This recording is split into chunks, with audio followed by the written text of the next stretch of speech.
happy holidays to all you people who watch this and don't watch this.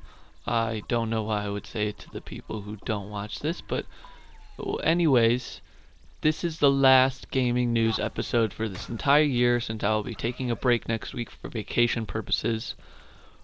But what we do here is just go through news releases and reviews from the past week so you guys can get a little bit more knowledge of the gaming community.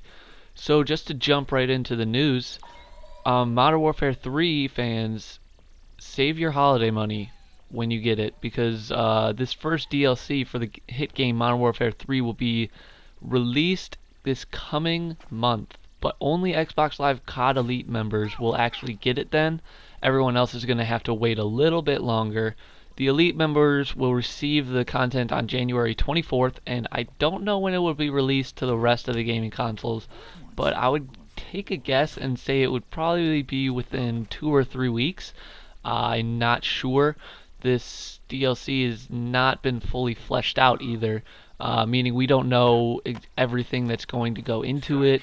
We don't know what's going to be in it, so we know that there probably are going to be a few multiplayer maps. There was a picture released on Twitter a few days ago that said, or that showed one of the new maps called Park that's going to be in the DLC.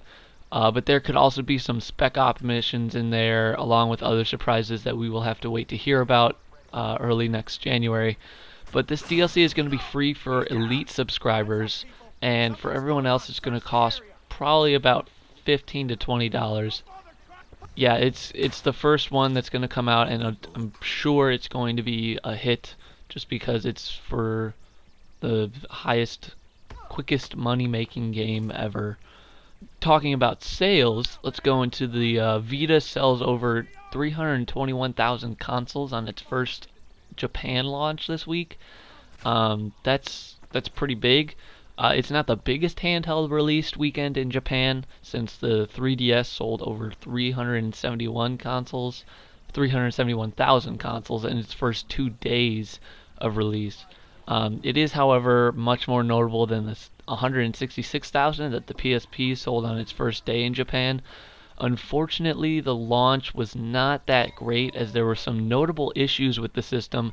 Many complaints came in saying the touchscreen was unresponsive, and even the system was freezing often. So Sony has already released a firmware update and an apology to the people who bought it, but now it needs to look forward to the international release early this next year. Hopefully the bugs can be fixed before it releases to the rest of the world and everyone gets it. I'm sure Sony doesn't want to have to send out that apology again. So hopefully they can get it ready for the rest of the world. And as a last little bit of news here, just to keep you guys looking forward to the future, there's an inside report that the new Xbox 360 will be out in 2013. What that means, I don't know. Will it be a bigger, better Xbox 360 like the 360S, where the games released for it still work on the older models? Or will it be a completely new system that runs different kinds of games? I hope it is the former, just because I don't want to have to pay for another system just yet. I would just like to keep my lovely old 20 gig 360 Pro from those retro days of 2007. It's a beauty, and I love it, and it will remain my friend until I sell it. But anyway, so that's the final news piece I want to cover in 2011. Something that actually gets you guys looking towards the future. And I can't wait to hear what will be in the future. I can't wait to hear what's going to come out next year, what the news is going to be. It's probably going to pick up a lot right at the beginning of the year, so hopefully I can get a lot of that out to you. But that's going to end it for the news this year. Let's take a short look at the release games this week. There were not many at all, so this should be short. But we are going to move past the Xbox 360 and the PS3 for now, since neither of them had exclusives this week. Let's move straight into the Wii, which got one game this week. It's called Soccer Up. I'm guessing it's soccer. Yeah.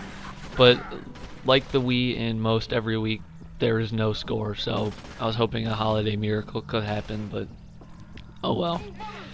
Let's move on to the PC. There were 3 games out this week. two of them got scores. We're going to start off with a game called Cetasius. It was released for the PC this week. It got a GameSpot critic review of 7.0, and also being released on the PC this week, Eudemons Online Trumpet of the Legionnaire. That did not get a critic score or a user score, however. But this last one is probably the biggest release this week, and it should be, because it's Star Wars: The Old Republic. It's been a highly anticipated game, and it only received a user score of 7.8, which surprised me since it was so highly anticipated. I thought it would probably be into the 8s at least, but at least it's close. But anyway, that does it for the PC, and that does it for the exclusives for this week. And last but not least, we are going to move on to the cross consoles, where the 360 and the PS3 will get some love. Both systems released the Trine 2 this week, but neither of them actually got a score for it, so unfortunately we have to end it off on a no score. And that does it for this entire year. That wraps up the episode this year. And I want to thank you guys for watching, for all the support. This is a fun series I'm doing. I actually have a opportunity to get a job through this, which is pretty awesome. But I just think that even though you guys have never known that, I don't know if I'll actually put that in this episode, but you guys still support me in other ways. So I just want to wish every one of you great holidays, great rest of the year. Thank you guys for watching, and I will see you guys after my break, but until then, stay sexy. That thing just killed a child. What a jerk. Oh, get gobbled! Oh, get double gobbled! Double gobbled! Yes.